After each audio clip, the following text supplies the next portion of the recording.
Welcome to Lincoln's Inn's post-COVID anxiety webinar. My name is Julie Whitby. I'm a barrister, I'm also a bencher at the Inn, and I teach yoga. I'm not a psychologist or a psychiatrist, but in the last 6 months, I've been working with COVID anxiety and post-COVID anxiety in Cyprus rather than in the UK. In Cyprus, things happened in a different way than in the UK. But we've passed through many of the same stages that you're now going through in the UK, and the purpose of the webinar is to work through some tips and traps that will maybe help you to get through post-COVID anxiety. As we start, take a moment to make yourself comfortable in your seat. Allow your spine to rest against the back of your chair. Let your hands hang loosely in your lap. Let the tension out of your jaw for just a moment. And if you want to, close your eyes. And take a really deep, long breath through your nostrils. Allow the breath to come through your nose, the back of your throat, underneath your collarbones, right down to the base of your rib cage. As you exhale, let the breath come out from the base of the ribs, underneath your collarbones, back of the throat, and back out through the nose. Try that again. Breath softly through your nostrils, back of your throat, underneath your collarbones, base of your rib cage, into your belly, and then back out again, slow and steady. Best things come in threes, so 1/3 breath, just to ground yourself before we start. Through your nose, underneath your collarbones, base of the rib cage, into the belly. Back out from the belly, underneath the ribs, underneath the collarbones, out through the throat, but this time let it out through your mouth with an open mouth sigh.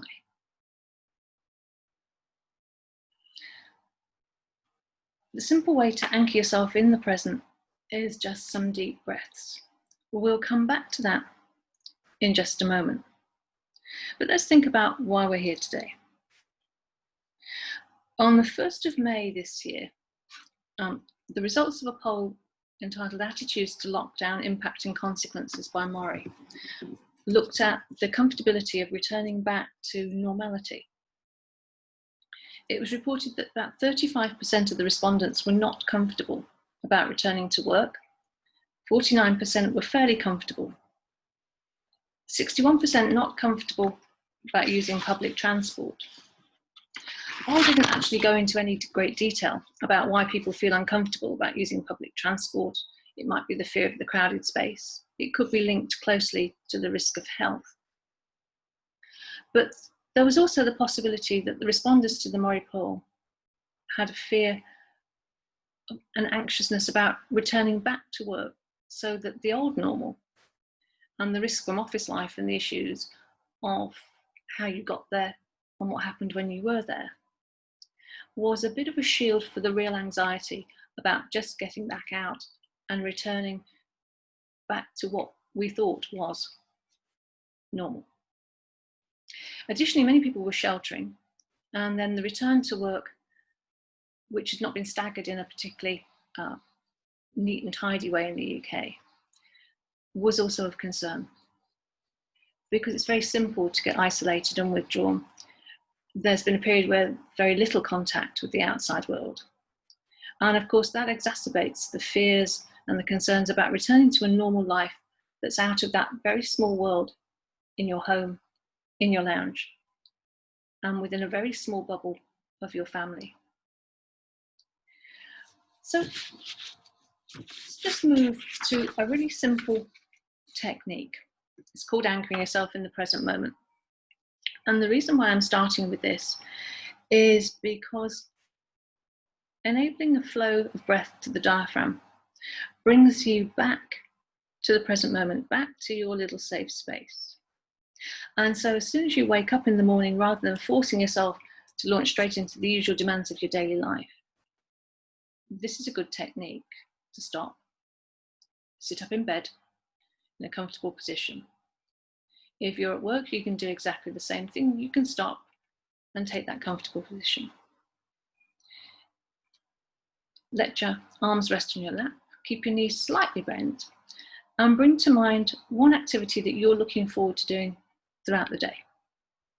Doesn't matter what it is. It might be a big event. It might be the completion of a major project at work. Maybe it's the end of your case. Maybe it's working out how to use the common platform, or Teams, or Skype for Business. Maybe it's the moment of delight of reading your child a bedtime story, or having time to sit with them and bathe, having time to sit around the table and eat a family meal. Maybe it's a nice sandwich at lunchtime, or knowing that today you'll get a chance to sit in the garden or have a few days of sunshine to look forward to. For many people in the last few weeks, it's been that moment of going to see a loved one that they've not been able to see for quite some time. But whatever it is, focus now on that really positive moment. It's the positive moment that you've been waiting for all day. And then takes 20 slow, comfortable breaths. Each time you do it, as we did at the very start, breathe in through your nose,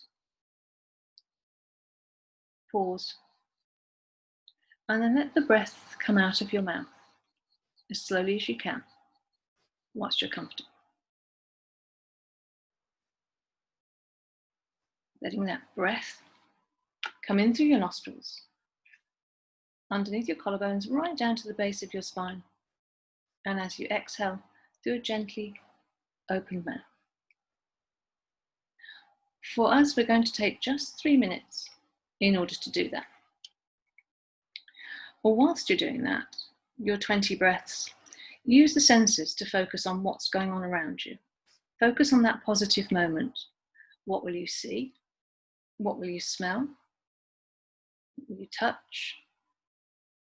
Or what will you hear? Bring that image to the forefront of your mind.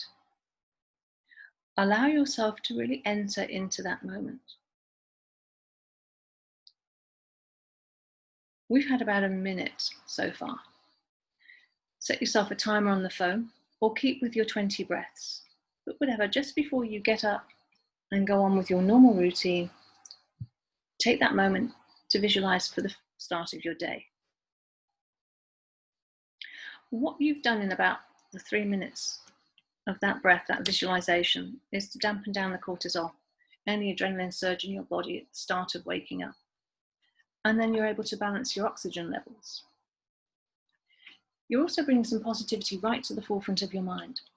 And in effect, you've tuned your mind and body to maximum sensitivity. So what goes well today, rather than what does not go well, is now in the forefront of your mind. So once you've broken with that, what do you do if you want to come back to your present moment? Well, 3-4-5 breath is the next technique. In addition to this webinar, there's going to be 2 small breath webinars that will teach you these breaths. You can take them with you as a podcast. You can play them on the tube. You can use them for your positive breath work. But the 3-4-5 breath, well, what we're going to do is just breathe in for 3 seconds.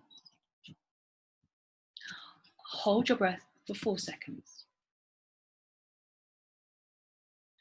And allow the breath to float out for 5 seconds.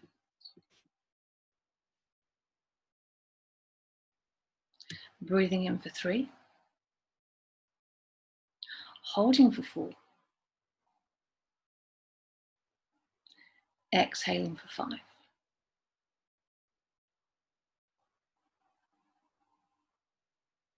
As simple as that. In for 3. Retain for 4. Out for 5. Again, what that does is gives you the flow of oxygen to your diaphragm. It allows your diaphragm to expand and allows the deep breath to come in and grounds you in the moment. In times of stress, the 3-4-5 breath is fantastic.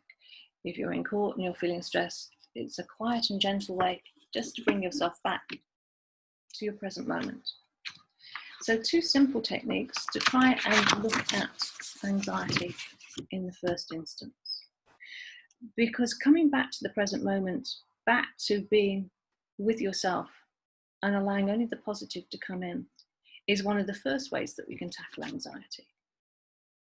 Think about what anxiety is. Well, anxiety is worrying about the future, the bad things that have not yet happened.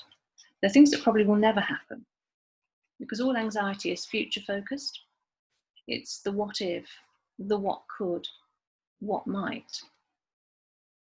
To be anxious about COVID right at the very start was perfectly natural. It was a human response to a situation that we weren't familiar with. It was a threat to our health. It was a threat to our family. It was a threat to our working life and our normality. And so therefore, some anxiety helps us to manage and to prepare for what may happen next. And we can then risk assess and reduce the risk to ourselves. But of course, as COVID-19 carried on, then the anxiety levels changed because we changed our old norm for a new norm, and then a lockdown norm, and then gradually an opening out norm. In part, here is the difference, because in Cyprus, the lockdown was very fast and very speedy. It was a complete lockdown and it affected everybody. In the short period before lockdown, people had already risk assessed and started to follow some of the things that are happening now in day-to-day life, the normal things that we now find our new norm, which are coming with post-COVID and post-lockdown anxiety. So it was front-loaded here. And that didn't happen in the same way in the UK. But if you think about anxiety coming in two forms, the state of anxiety, which describes how you respond to stress, it's different with everybody. If you think about what did you do when you were going to take an exam, what about a long journey, or you're getting stuck in a traffic jam, all of those things happen in our normal day-to-day life. How we respond to state anxiety often is the key to how we can manage our anxiety, because we need that little bit of anxiety. It's the resting level. The second trait anxiety is the tendency to see things as stressful to begin with. Trait anxiety is often our resting level of anxiety on a given day.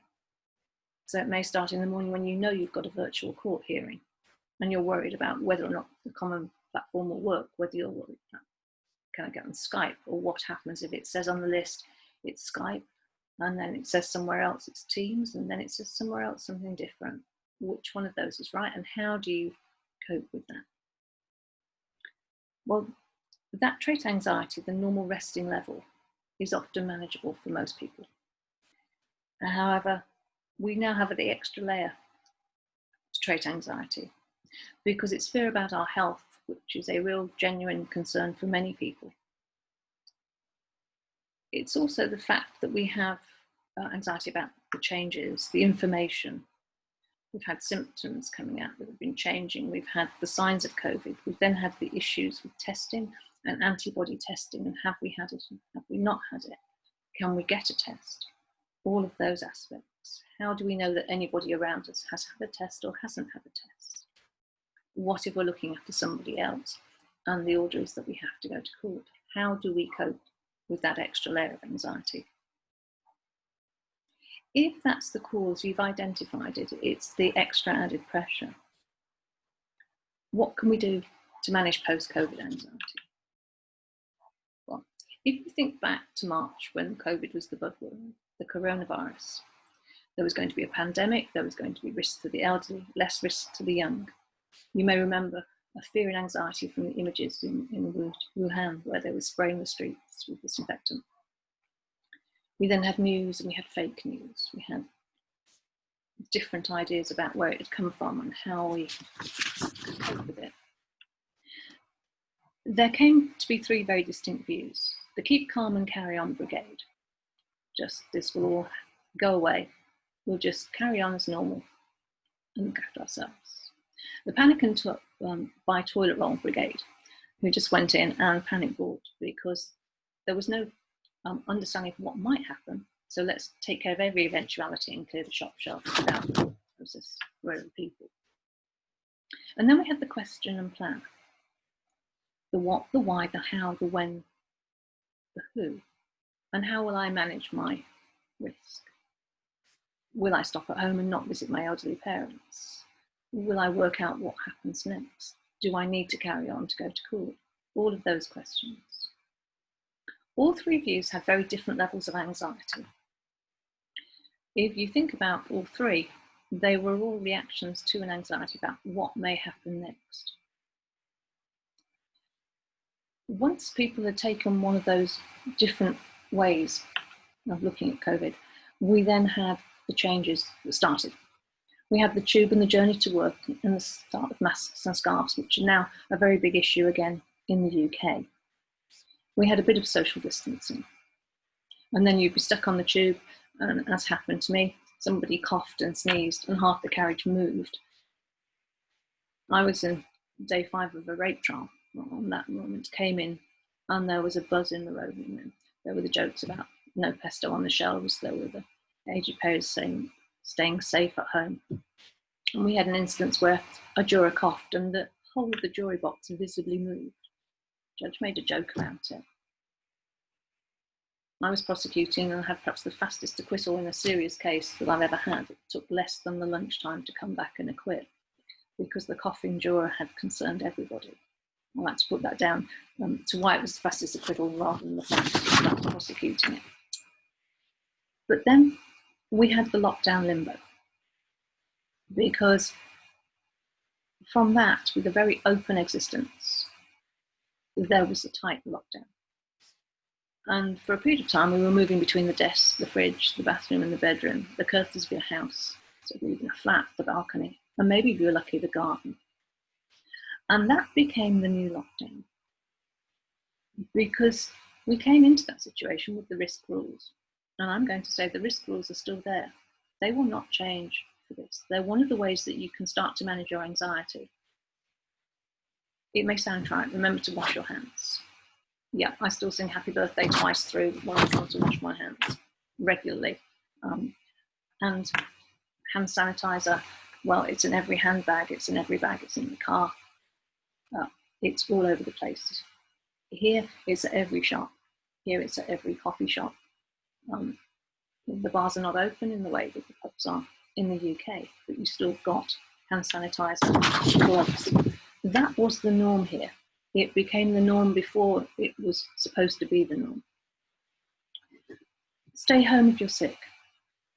An obvious one. Don't infect anybody else. Don't put anybody else at risk. Self-isolate as necessary. And don't spread panic became a rule. In part, the hand washing is maybe the most important of those, because staying home if you're sick and self-isolating as necessary are still there, and they're now becoming one of the causes of post-COVID anxiety. We then had stay in and shelter, foster. And in New Zealand, the words remember your community and be kind became the buzzword. As did making a wellbeing plan with exercise, good sleep and a healthy diet.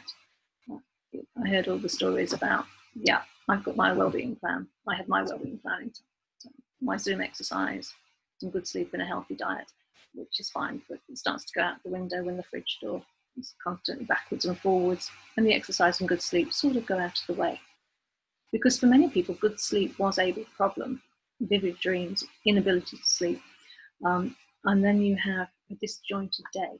You don't have your planned day. So if you can't sleep, you may be sleeping in the day and you move and you become in a bit of a limbo. So maybe you never get out of your pajamas. And we've all heard about friends, people, maybe we've even done it ourselves, where we've had our Skype for Business hearing, the suit jacket and pajama bottoms. But all of those things became the new norm. And additionally, we then had an emotional layer, which has caused quite a lot of anxiety, because maybe you were safe at home in your bubble, and then you see on the TV how many people die with the daily bulletins, the medical staff without PPE, the risk to others, the desire to be with your family, and then the fear of risk to them. As we've changed and as we've had an opening out, some of those anxieties have gone, but they've been replaced then with the anxiety about other people who are not taking regard for you or for anybody else. And that's a hard one to manage because it fills in a level of anxiety, not trait anxiety, but state anxiety, because you cannot manage that. It's a what if, it's not in your control. But what we have had now for 4 or 5 months is stripping away of the social safety nets, stripping away of the work safety nets, although new processes are now coming in, and an increasing feeling of safety of our homes. You will have noticed a change if you've been at home, because initially the Zoom world outside became very important for many people, but gradually there's a feeling of being flat, of sick of being in that Zoom nation. It's exhausting to watch and work on a computer. It adds an extra layer of concern and of anxiety. How do you come out of that?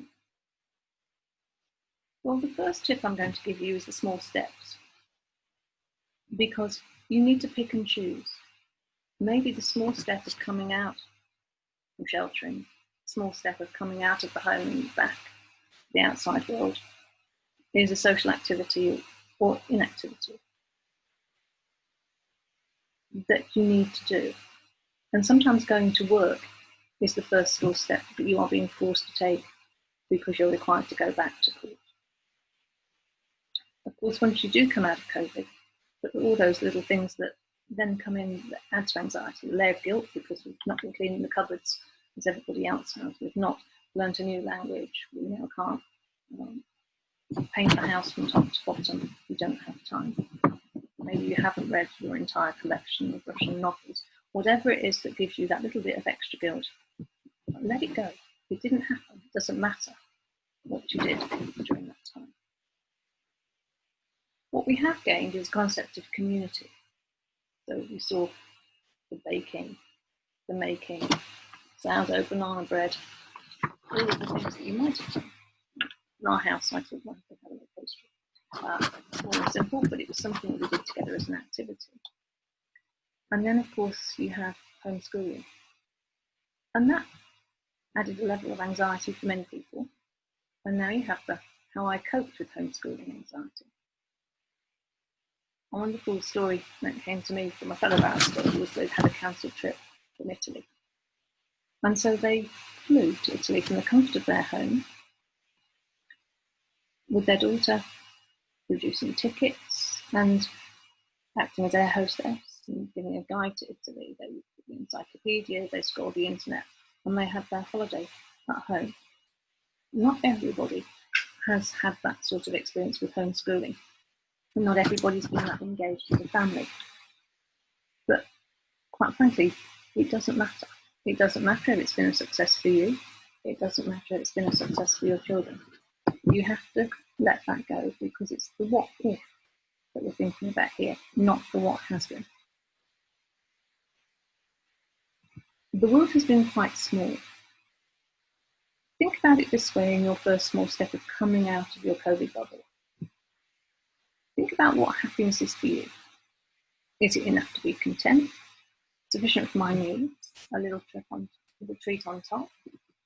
The fact that even though homeschooling was not wonderful, I spent time with my kids that I wouldn't have had. I spent time with my family that I wouldn't have had. And we did things together that we've not done before, whether it's playing board games, whether it's walking the dog, whatever it be. So take that. Maybe that's part of your moment to use to identify yourself and come back with your breath if you need to. We as barristers are very alpha. We are performance and perfection based. The external pressures and stress relief of not going to court has been very different for many of us. So some people just getting up and getting out every day, social anxiety is there constantly. For us, we have that internal pressure. And for many people, the feedback has been that everybody is the swan swimming down the stream, looking wonderful, enjoying their job, coping with everything. when underneath everybody's paddling like crazy.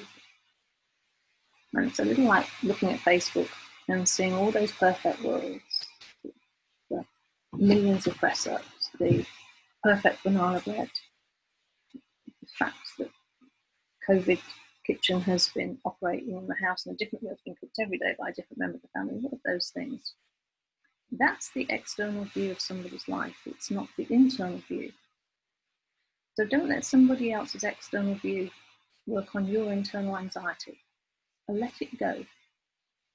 It's like a perfect picture postcard.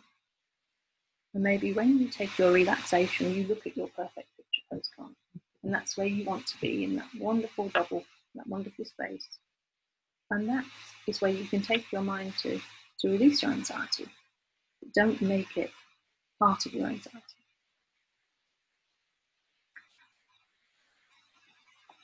Where do we move on from? Because once our freedoms are restored, and in the UK there's been a fairly rapid movement with restored freedom, everybody's going to be affected. But of course, some of you will be affected more than others. The bubbles that you've been released out into may have brought a sense of protection and security for people who suffer from anxiety. However, the triggers that have lain dormant for the last few weeks while we've been in the safety of our homes, such as the fear of social evaluation by others, the fear of leaving the house, the having to communicate with other people, they're going to be coming back, and they may be stronger. Coping with stress and anxiety in a normal social and economic world is one thing. But what happens about my health and other people is adding the extra layer here.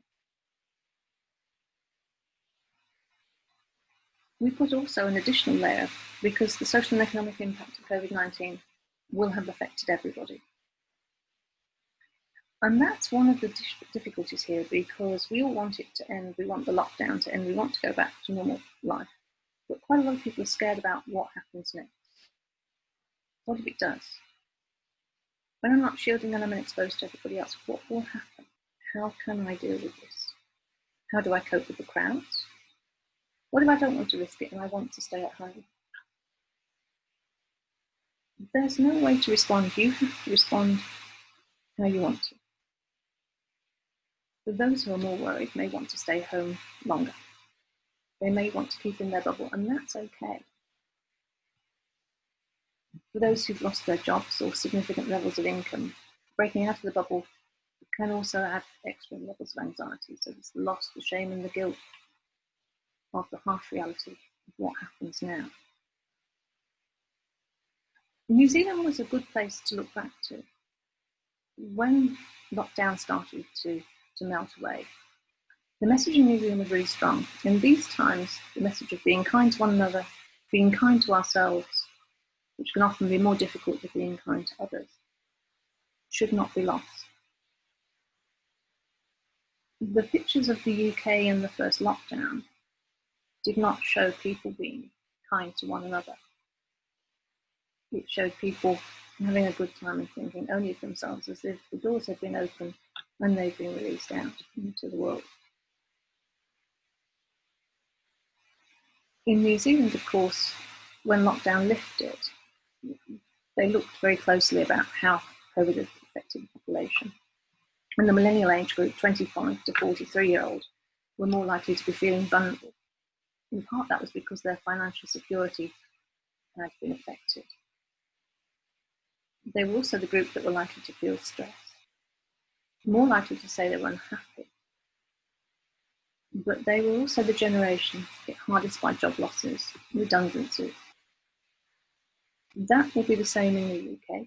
It's the same here, because that age group are supporting a family.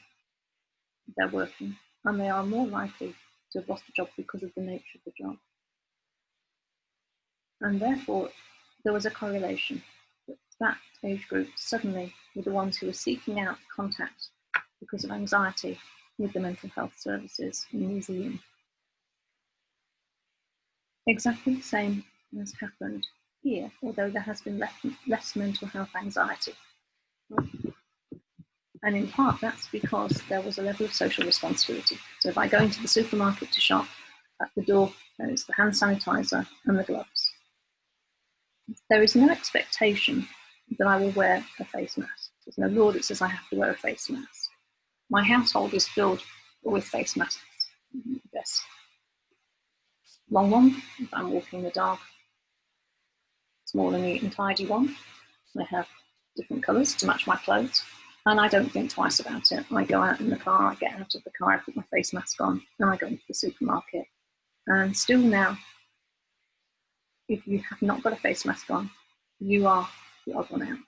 If you go to the hospital, to the dentist, if you have an appointment in an office, you're expected to wear a face mask. There's something on the door.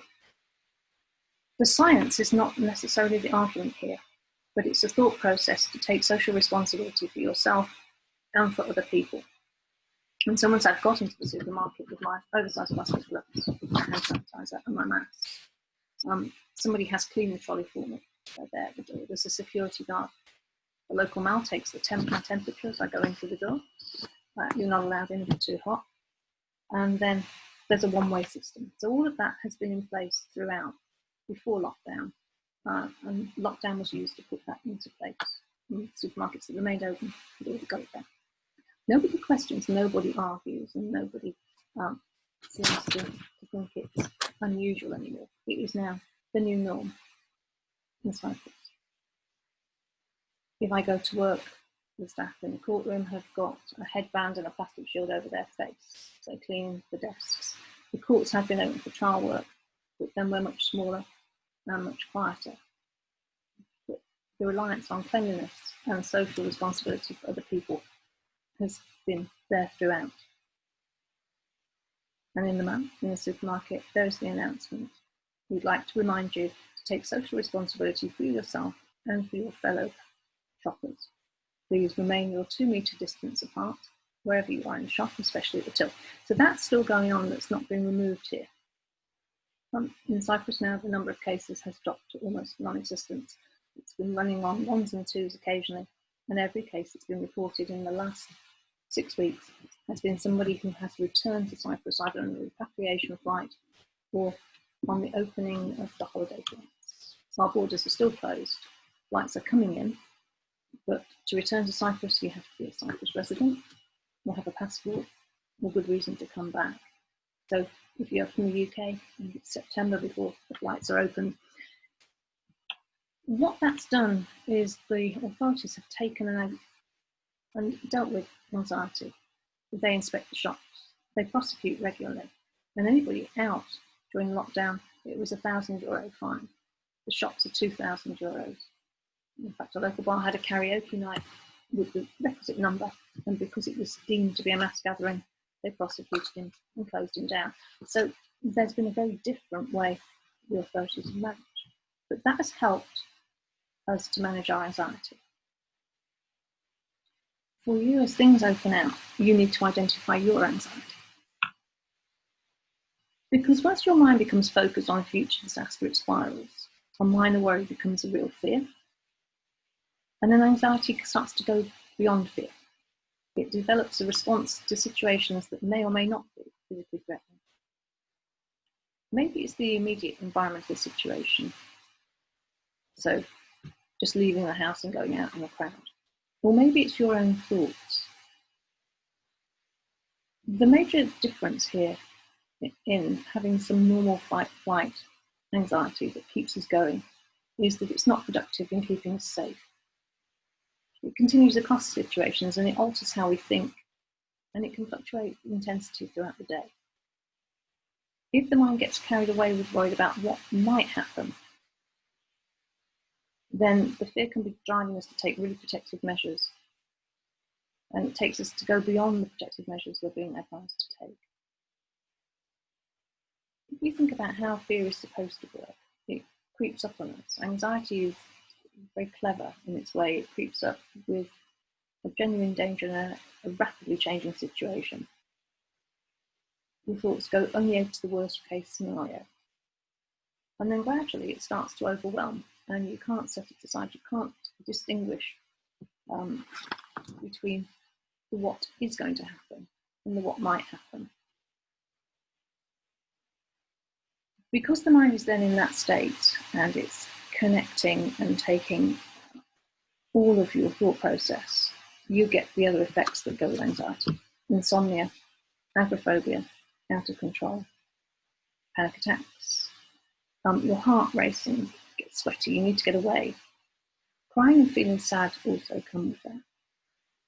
Sometimes with that panic attack, there is the thought process, it's very similar to a heart attack, that you have a lot of the similar symptoms, including the feeling sad. But it's all within the mind. The physical symptoms are generated by the anxiety of the mind. Once you get that nausea and the sweating, you can experience a full-blown attack when you're confronting a feared situation. So you need to recognise that the fear is excessive and it's unreasonable. Often you feel completely powerless against your own anxiety. When you're in that state, how do you deal with it? Well, the first step is to identify it. Ask yourself, is it the virus that scares me? Is it the drastic change? Is it the uncontrollability of the situation? Is it the uncertainty of what happens next? Then ask yourself, am I worrying or planning? Planning is involving a goal-focused problem solving. So tomorrow I am going to do, planning your day. Or are you worrying, which is rumination, thinking about things beyond our control, worst case scenario, worse. So, for example, tomorrow I'm going to take the tube and go from central London to Isleworth. If I leave on the 8 o'clock tube, I'll be there in time for court. Worrying, well, tomorrow I'm going to catch the tube and then there might be lots of people in my carriage, and what happens if somebody's not got a face mask on? And I don't want to sit next to them, so how can I plan to move? And then gradually your planning moves to worrying. And once you start to ruminate on that little tiny problem, it becomes bigger and bigger and bigger. Once you start to ruminate, you then become very pessimistic. And that can actually shorten the telomeres, the encasings at the end of our chromosomes. So stress can make us age faster and die sooner. That sounds a very bold thought, but molecular scientists have looked at how stressful thoughts affect the body. And so from that tiny little bit of worrying, it gives us something else to worry about, maybe. We then need to look at whether it's fear or emotion. Is it getting to work? Is it seeing everybody else again? Is it the fear of the virus? Exposing ourselves to the risk of other people? Do we have a level of social phobia? And many of us do. Is it time management? Is it the fact that we've been at home for a period of time, so everything's slowed down? We now have to use our communication skills again. We're having to reboot our minds to think about the law. When you haven't done something for a period of time, you gradually slow down and then you eventually get back up to speed. And have we enjoyed not having to work at that speed? If you think about how you're thinking, well, there are some things. If you have anxiety, one of the things that we often do is mind read. If you need to change that thinking, you assume you know what other people are thinking. You think that they see you in the same negative way as you see yourself. They think that you think you're not doing too well, and that's how they view you. That feeds into your social anxiety. In the same theatrical way, fortune telling, predicting the future, usually while assuming the worst is going to happen, you just know things are going to go wrong when you choose carriage, or you just know things are going to go wrong when you get to court. So you're anxious even before you get into the situation. Both mind reading and fortune telling are very common, and they feed into anxiety. We'll look at how you can change that mindset in a moment. And then, of course, we step it up a little with catastrophizing, so blowing things out of all proportion. If somebody notices you're nervous or you're concerned or you're maybe not with your game today, it's going to be awful, terrible, it's going to be a disaster. And in the same way that you catastrophize with personal lives, because you're going to assume that everybody's focusing on you in that negative way that you're focusing on yourself. It's what's going on with other people. How does that affect me? What's that got to do with me? Every single one of those stars turns you back to anxiety. But one of the ways that therapists deal with that is to look at the thinking stars and turn you back to analysing and challenging your thought process, looking at logical evaluation, planning, not worrying, and switching from an internal to external focus. So you focus on the present moment. Think back to the very start of this webinar, when we focused on the present moment. We focused really clearly, distinctly on the breath, coming in and out of our nose to focus us on the what is now. That's one of the easiest things if you find yourself getting all tangled up with those sort of thought processes to come back to them. In the same way that the positive thought reinforcement with breath, the perfect moment, something you're looking forward to, positive reinforcement with breath. That's the easiest way to try and start to change your thinking. How does that work? Well, if you're going to go out of the door whilst you're having your breakfast, you can slow down your breath. You can think about the taste of your coffee, the taste of your tea, what you're having on your toast. Think about the taste, the smell, the texture. Using that moment with the breath and with your senses to come very much into that focus. It doesn't matter about anything else. You don't need to mind read or fortune tell. You don't need to take it to the grander scale. It's just that moment with you, and you have the power and the control over it. One of the tips that you might like to use to help you is the bite-sized return. So a self-phasing mechanism. Do it in this way. And get yourself a small notebook and pen. Keep it by your bed. As soon as you wake each morning, fill 3 pages of the notebook with whatever comes into your mind. What you dreamt, what you hope you might accomplish today. Worries or other thoughts, so that they're on the page and they've gone out of your mind. Doesn't matter what order it comes in. It's the raw material, your mind processing, your issues, your concerns, anything that really matters to you. Sometimes those, without you actually knowing it, are going to sabotage your ability to focus on what happens, the demands of your day. So once they're out there and in your notebook that nobody else looks at, just you, it's there and it's brought into the present moment, and then you let it go. Sometimes it's what's the obligation you've been avoiding that you need to write down, and it brings it to the focus of your mind, and maybe you'll get on with it today. Is there somebody you should contact or make an apology to, or anything that you think you really need to do? You now become aware of those thoughts, and you can look at whether they're mind reading or fortune telling, catastrophizing, or are they planning? Are they internal rather than external? Once you've got them there, you can then do something about it. Maybe it's your wish list. Whatever's there, come back to that. So you've self-focused for that period of time. You've taken your breathing exercises, and then you can look at how you return. If you've been shopping, maybe it's the trip to a necessary shop. Maybe you get in the car and drive somewhere. You have the bubble of the car. Not always easy with public transport in London, but sometimes that thought process of getting in a car and driving to somewhere rather than using public transport may be sufficient for you to deal with your anxiety. Maybe you can do changes. Maybe you can look at your call listing and see whether or not you can start earlier or later. Maybe you're only going to chambers.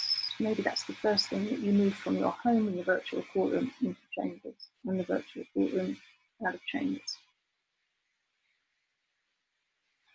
Maybe you're only going to go to certain shops and stores, and you phase your return out of lockdown. Trying to work out how you're going to figure your day. It's one of the really common practices of long-term sick leave and the return to work. You'll have a return to work interview. You look at how with occupational health there is a compromise that works for everybody. It's a little like the furlough scheme, but the other way around. So whilst you've been furloughed, it's been known it's worked. Working from home has worked for many people. And I think many of us say, well, why do we need to go into the court to do these sort of hearings? We could just do it from home. What's the necessity to travel in every day? So the phase return is one way. Accepting your emotions.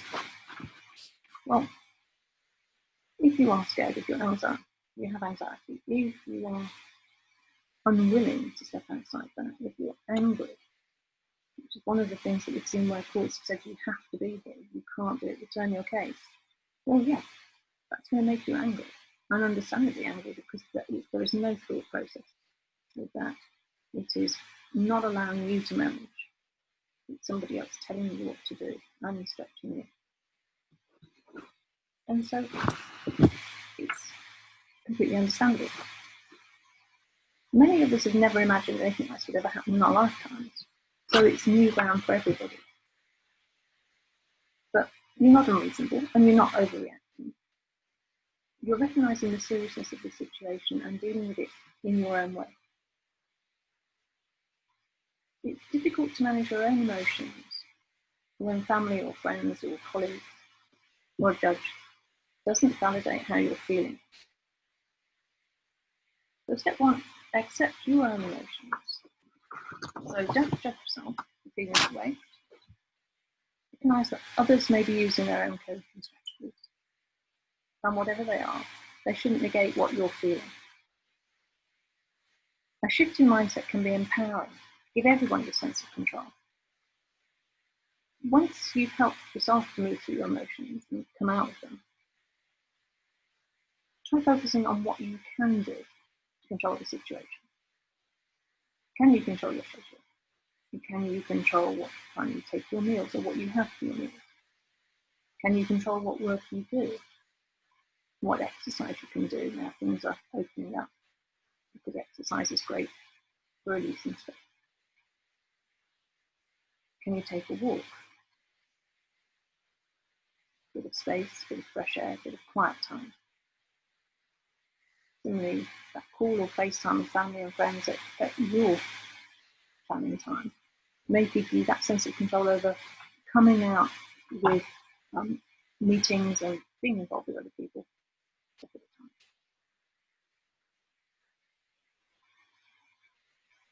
There's a technique called radical acceptance. Many of us have actually done this at some point in time without realising that we're actually doing it, because adjustments have been made for the good of all of us. It's a radical step of accepting something that would seem completely unacceptable under normal circumstances. The best example of that is the face covering on the tube, and now in the UK, face covering in shops. Something we never thought we would do. Covering the face was not acceptable for many of us. And it's just not something that driving around the tube with a face mask on, and glasses and your gloves on would have ever seemed to be a realistic thing to do. Well, take it from me, here we just accepted it and got on with it. Maybe there is a more compliant ideal here. But other things that were radical. But Easter here is the biggest celebration. Easter is a time for family, it's Super Sunday, it's when everybody gets together. I live in a small village, and it's when the families come back to the parents' homes, the grandparents' homes, and it's party time once the religious celebration is gone. My village was silent. Only the people who lived here were here.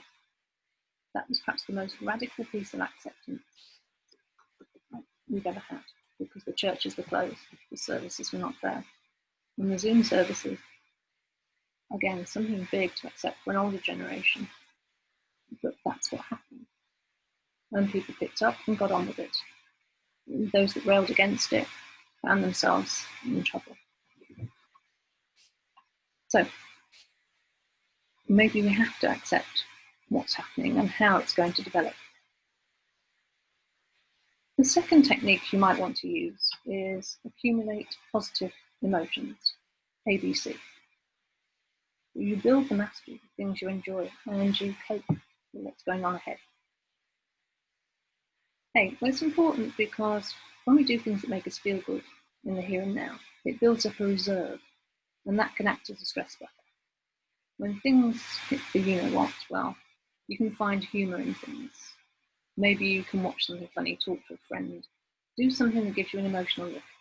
Maybe it's your Zoom yoga class, and maybe it's going out for a 2-minute walk, taking a dog for a walk, giving a pet a cuddle, whatever, reading a story to a child, all of those things. Give yourself that nice A reserve. B, well, how to make us feel good when we're good at something, or get better at something.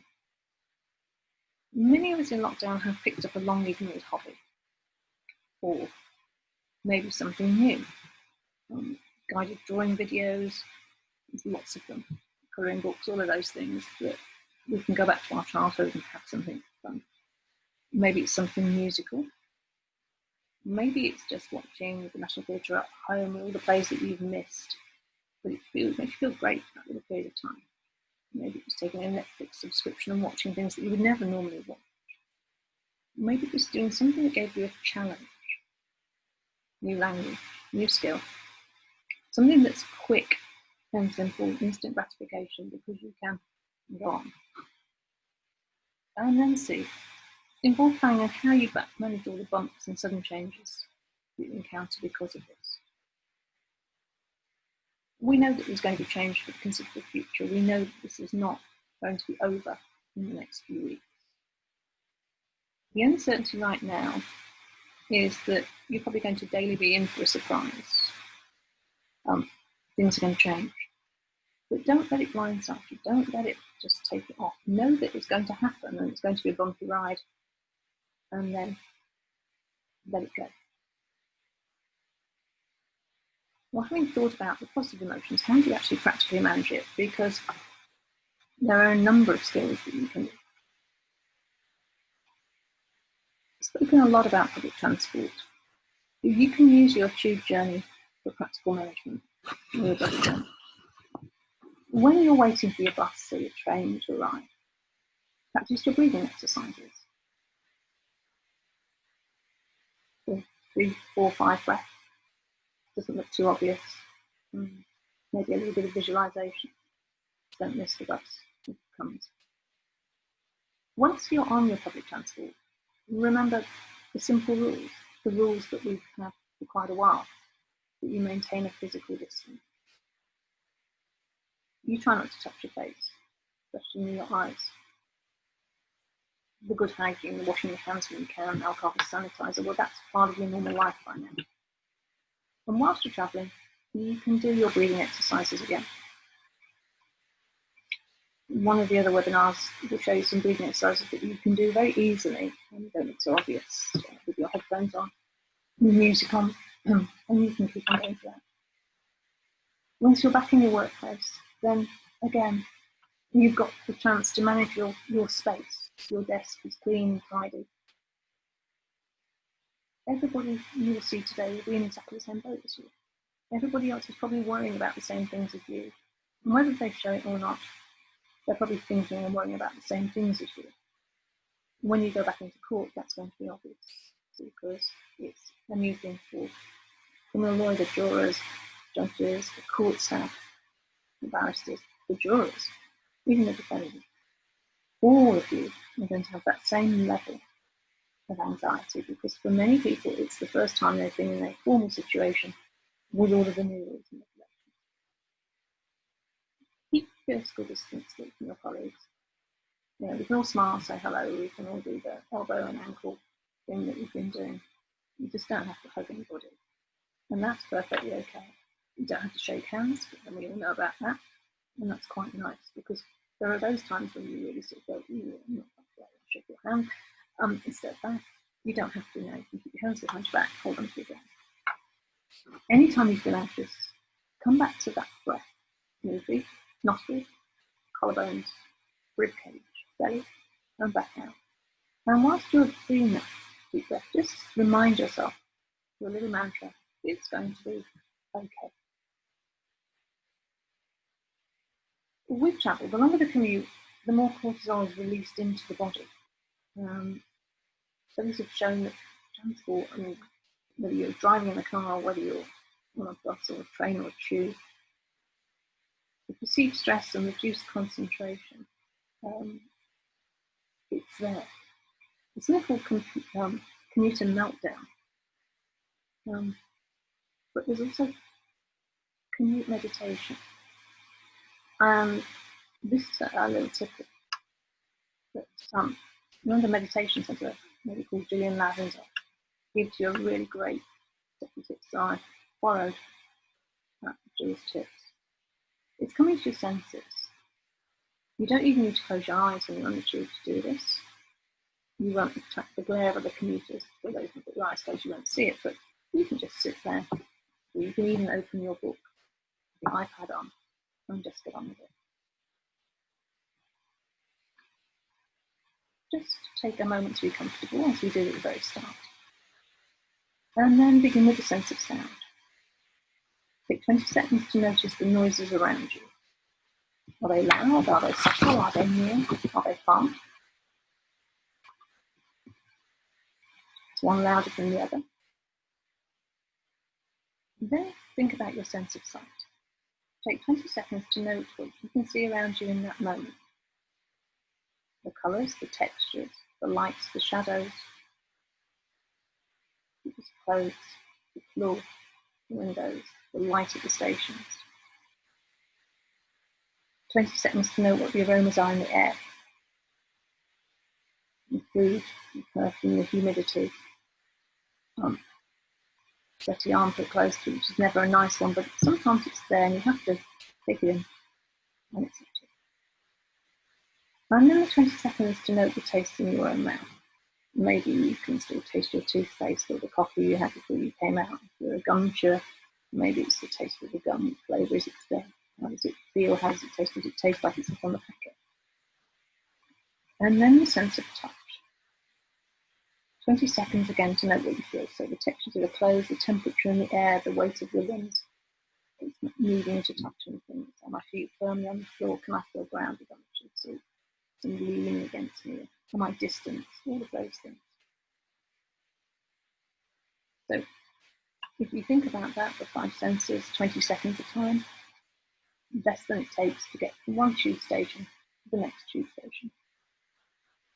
And you've woken up the senses. You've taken away from the mental chatter. And you're going to call it the monkey chatter in your head. And you brought yourself back to the present moment. You're then alert. You've regained your spark, maybe your readiness for action. Less frazzled than you should be, you normally are. So you've planned your journey. And then you get to work or you get to where you're going to, and you think about social distancing. Because, of course, we're designed for personal contact, touch, interaction. Often, those with anxiety, depression, mental health issues, social distancing can be stressful. It's moving away from people, no communication, no contact.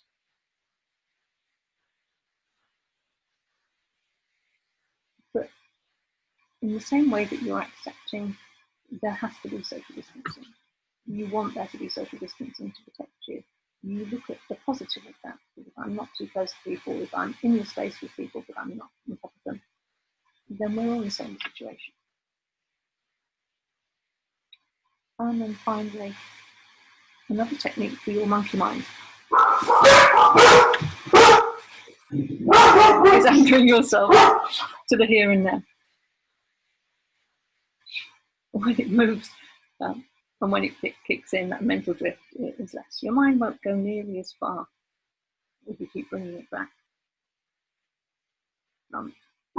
Constant stream of internal dialogue to the human mind. The purpose intent is indeed to calm the monkey mind. So your sitting meditation consistently, it's a wonderful solution to anxiety because it combines the thought process and the flowing movement and gentle breathing to the anchor. It gives your monkey mind a banana to chew on. How do you learn to manage anxiety? Well, simple. It's all about breath. It's all about coming back to the present moment. Your breath is the only reliable bridge between the conscious mind and the subconscious. So if you can manipulate it to your own advantage, then it helps. If you train yourself to rhythmic breathing in stressful situations, or 3, 4, 5 breath, or the inhalation and exhalation moving through the mind and body, then you perform in a better way. It's absolutely critical that the movement doesn't increase any anxiety. Sometimes the rhythm of the breath and movement helps to induce calm. The really simple technique that I'm going to show whilst I'm sat here, and there's a longer version of this in the other webinar, is to try and be body aware. So now settle. Put your feet on the floor. Ground your feet into the floor. Feel them spread and out.